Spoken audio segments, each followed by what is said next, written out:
Buenos días, hermanos. Esta sería ya la última grabación en cuanto al estudio de Jonás. Con esto damos final formal a dicho estudio. Y para comenzar vamos a inclinar nuestra cabeza. Señor, gracias estamos porque nos permitiste durante estos eh, meses estudiar este libro, el libro de Jonás. Te pedimos, Señor, que tú nos des un corazón como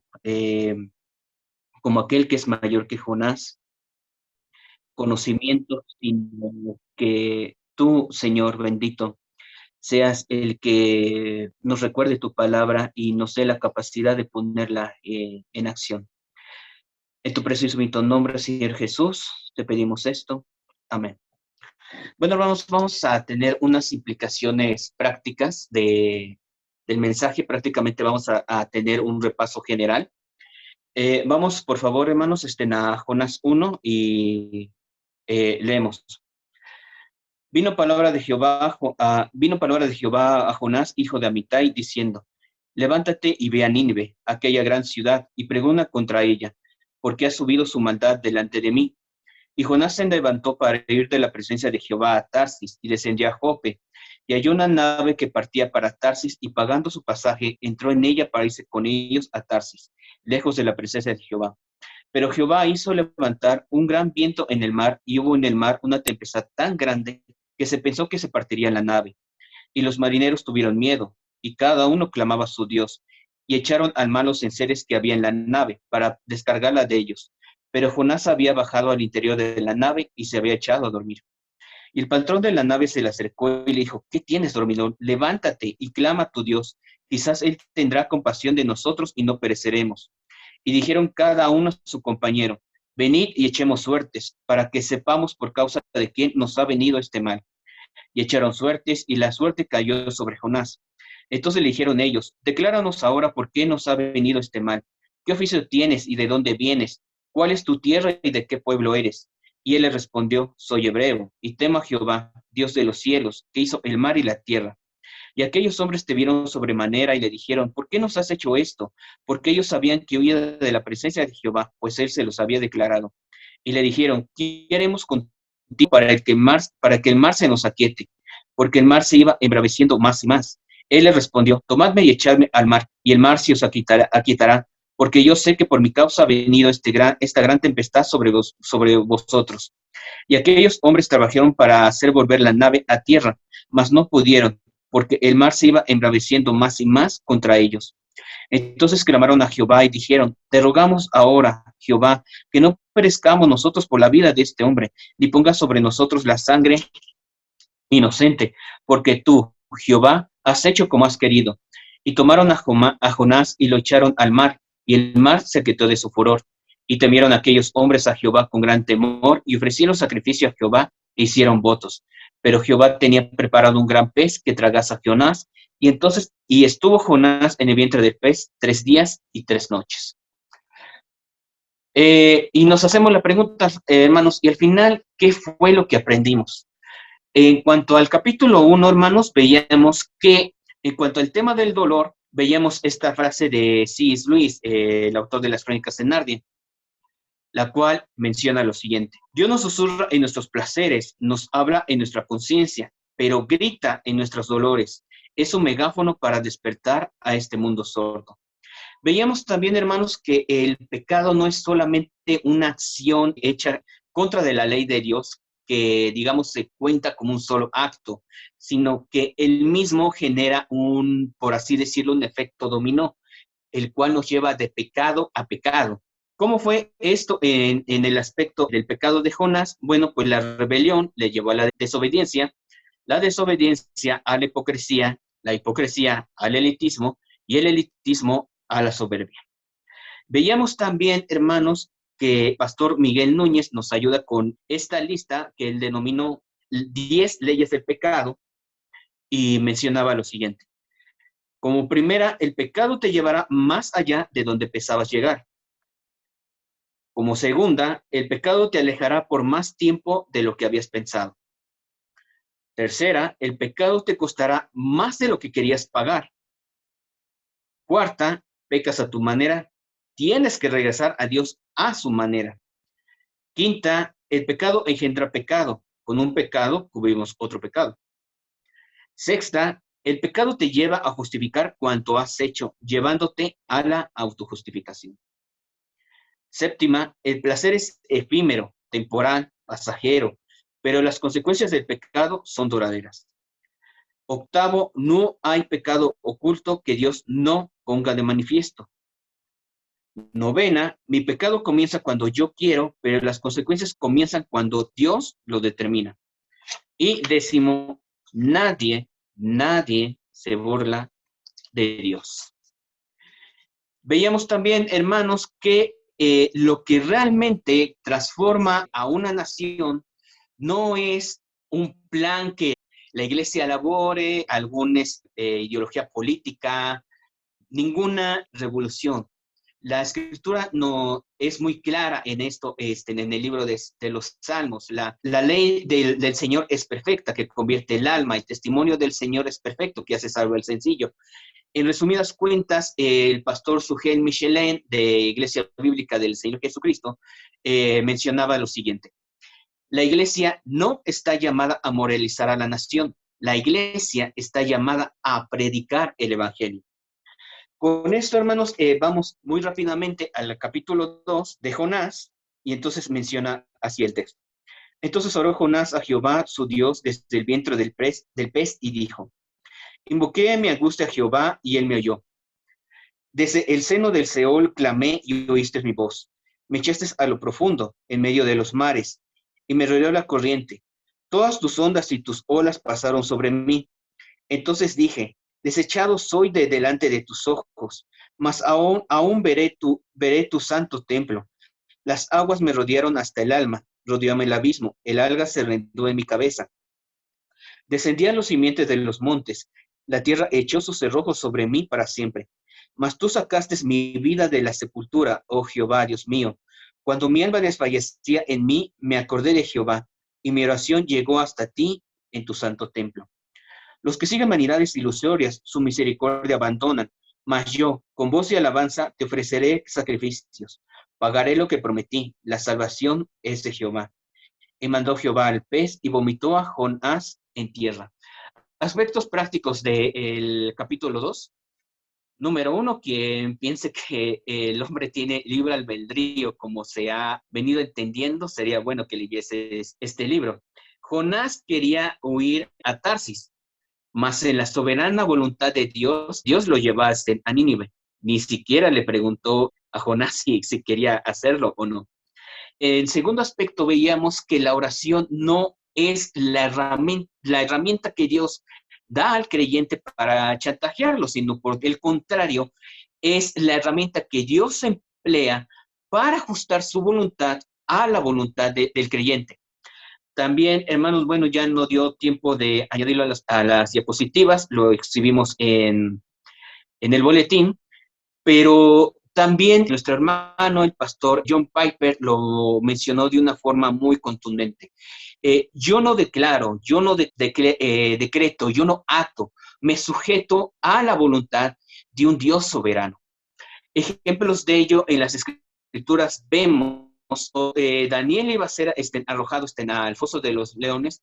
Él oró por intervención divina, mas no dijo ato con un lazo divino el hocico de los leones. No mencionó eso. No, Pablo y Silas, al ser capturados y puestos sus pies en el cepo, no dijeron rechazamos toda cadena de opresión, tanto física como aquello. No se menciona esto. Se menciona que ellos cantaban y oraban y alababan gustosamente en el cepo, esperando a su debido tiempo su liberación. Es más, ni siquiera el registro bíblico nos espera que estuviese esperando una liberación, puesto que su espíritu era libre de una condenación muchísimo mayor.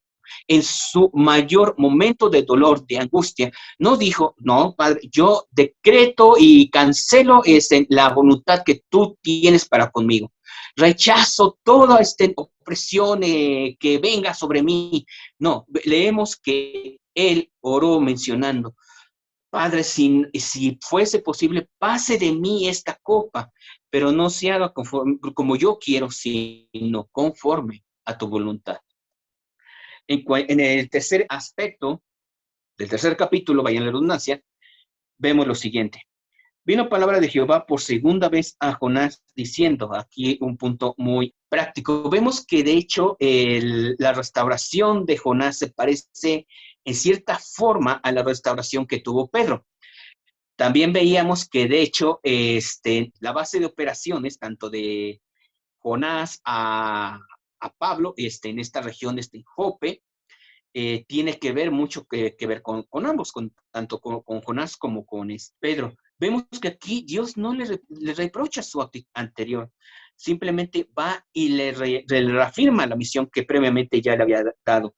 Vino palabra de Jehová por segunda vez a Jonás diciendo, levántate y ve a Nínive, aquella gran ciudad, y proclama en ella el mensaje que yo te diré, punto muy importante.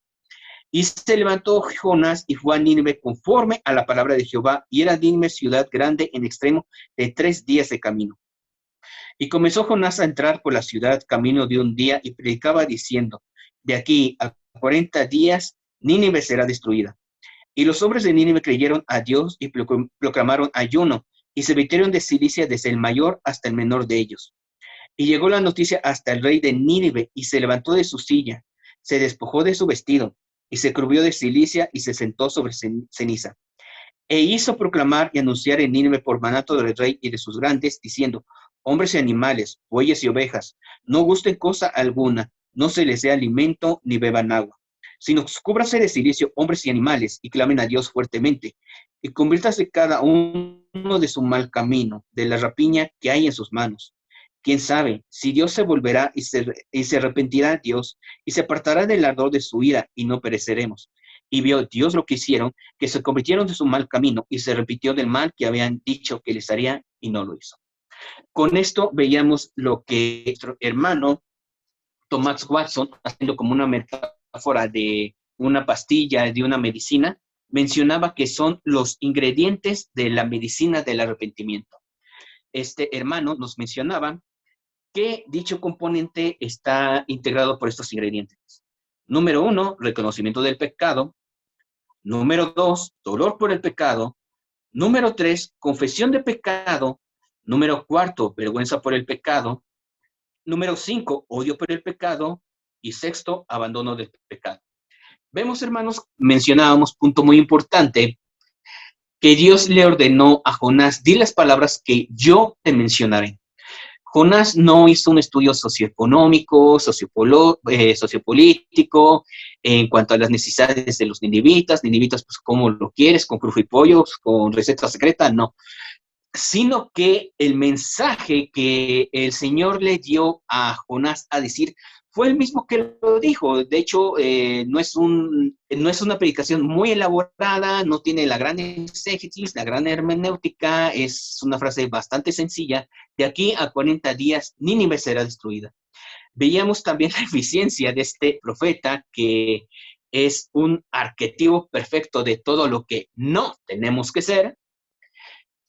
Pero sin embargo, hubo un resultado de arrepentimiento de toda una nación.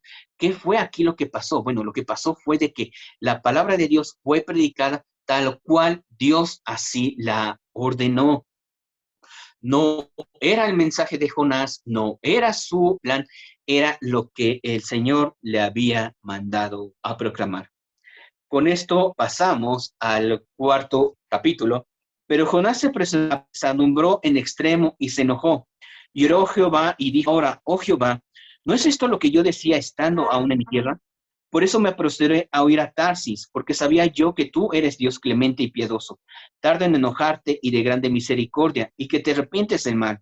Ahora pues, oh Jehová, te ruego que me quites la vida, porque mejor me es la muerte que la vida. Y Jehová le dijo, ¿haces tú bien en enojarte tanto? Y lo mencionábamos, ¿no? Como cual adolescente, cual niño chiquito, su padre le hace una pregunta y lejos de que le conteste, el niño se da media vuelta y sigue su camino. Y salió Jonás de la ciudad y acampó hacia el oriente de la ciudad y se hizo allí una enramada. Y se sentó debajo de ella a la sombra hasta que ver qué acontecería con la ciudad. Y preparó Jehová Dios una calabacera, la cual creció sobre Jonás para que hiciese sombra sobre su cabeza y le librase de su malestar. Y Jonás se alegró grandemente por la calabacera. Pero al venir el alba del día siguiente, Dios preparó un gusano, el cual hirió la calabacera y se secó. Y aconteció que al salir el sol, preparó Dios un recio viento solano, y el sol hirió a Jonás en la cabeza, y se desmayaba y deseaba la muerte, diciendo, mejor sería para mí la muerte que la vida. Entonces dijo Dios a Jonás, ¿tanto te enojas por la calabacera? Y él respondió, mucho me enojo hasta la muerte. Otra vez el niño chiquito. Y dijo Jehová, ¿tuviste tú lástima de la calabacera, en la cual no trabajaste, ni tú la hiciste crecer? Que en espacio de una noche nació y en espacio de una noche pereció. Y no tendré yo piedad de Nínive, aquella gran ciudad donde hay más de 120,000 personas que no saben discernir entre su mano derecha y su mano izquierda y muchos animales. Con esto vemos las últimas implicaciones prácticas de nuestro estudio y vemos lo siguiente. Religión o gracia, ¿en dónde está tu descanso? Veíamos, hermanos, que la religión aplaude el esfuerzo y el orgullo del ser humano. La gracia aplaude y celebra la inmerecida misericordia de Dios. La religión ofrece al ser humano la mentira de, ¿te lo has ganado? Bien. La gracia le muestra al ser humano su incapacidad espiritual y dice, no te preocupes, alguien ya pagó por ti lo que tú jamás podrías pagar. Veíamos también, hermanos, nuestra realidad espiritual sin Cristo. Para ello, rápidamente vamos a Efesios 2 y dice así, y Él nos dio vida a vosotros cuando estábamos muertos en nuestros delitos y pecados, en los cuales anduvisteis en otro tiempo, siguiendo la corriente de este mundo, conforme al príncipe de la potestad del aire, el espíritu que ahora opera en los hijos de desobediencia, entre los cuales también todos nosotros estuvimos en otro tiempo en los deseos de nuestra carne, haciendo la voluntad de la carne y de los pensamientos, y éramos por naturaleza hijos de ira, lo mismo que los demás. Pero Dios, que es rico en misericordia, por su gran amor con que nos amó, aun estando nosotros muertos en nuestros pecados, nos dio vida juntamente con Cristo. Por gracia somos salvos. La Escritura menciona que no estábamos dormidos, no estábamos enfermos, no estábamos moribundos, estábamos completamente muertos. Juan 6:44 menciona, nadie puede venir a mí si el Padre que me envió no le trajere. Los mejores expertos, exegetas, en sí los eruditos, mencionan que aquí la palabra trajere realmente debería de ser traducida como arrastrarse. Aquí Jesús lo que está mencionando es de que el ser humano es cual una bestia desbocada que necesita ser domada por la voluntad divina para que se le haga, si se ve esa metáfora, una operación de corazón abierto, un trasplante de corazón, de un corazón completamente muerto en pecado a un corazón vivo por su espíritu. Cuando las personas narran su testimonio, llegan a mencionar, es que yo estaba enfermo de pecado, podrido en pecado, pero a fin de cuentas, un organismo enfermo sigue vivo. Lo que se está podriendo, por más descompuesto que esté, sí tiene aún elementos vivos, pero la Escritura nos menciona de que estamos completamente muertos sin Cristo. Y veíamos que también la mejor metáfora que encontramos de cómo es el proceso de predicación y de regeneración se encuentra en Ezequiel. En la famosa visión del Valle de los Huesos Secos, Dios ordena a Ezequiel profetizar sobre estos huesos. Se menciona de que los huesos empiezan a juntar, a subir la carne, pero algo muy importante, que no había espíritu, no había prácticamente vida en esos cuerpos que se estaban formando, hasta que Dios ordena a Ezequiel pedirle al espíritu que el espíritu infunda vida en esos cuerpos, y es así como estos sí tuvieron vida. Por más elocuente que sea el discurso, el sermón de un predicador, por más libros, seminarios, conferencias, preparación que pueda tener, es en sí la palabra de Dios lo que realmente trae transformación a una vida. Vamos, el propio apóstol Pablo mencionando a los corintios que él no fue con palabras de humana sabiduría, de palabras persuasivas, sino con el poder del Espíritu Santo para traer a esa región griega que estaba plagada de idolatría, plagada de inmoralidad sexual, para una verdadera conversión. Y pues hasta aquí, hermanos, llegamos a nuestro estudio de Jonás. Gracias, hermanos, por seguir estas predicaciones. Gracias por compartirlas para que sea un medio evangelístico, reafirmando no es solamente un cúmulo de conocimientos, sino pidiendo en última instancia que sea un medio para proclamar la palabra de Dios. Y vamos, bueno, vamos a orar, hermanos, para dar finalización a la predicación. Señor, gracias te damos por los meses que pudimos estudiar este libro. Gracias por todo aquello que tú nos permitiste aprender. Y Señor, reiteramos nuestra oración, que quites de nosotros nuestro corazón de Jonás y pongas en nosotros el corazón de tu Hijo. Que no estemos fuera de la ciudad esperando la destrucción de nuestros enemigos, sino que primeramente recordando de dónde nos sacaste tú y pidiendo la salvación de ellos. Que, Señor, no es que neguemos el daño que ellos nos hacen, sino que conforme al ejemplo que tú mismo dejaste, dejemos la causa, dejemos la justicia, dejemos la venganza en tus manos, pero no pidiendo en sí la destrucción de nuestros enemigos, siendo tus enemigos. Gracias, hermanos, estamos despedidos en cuanto al estudio.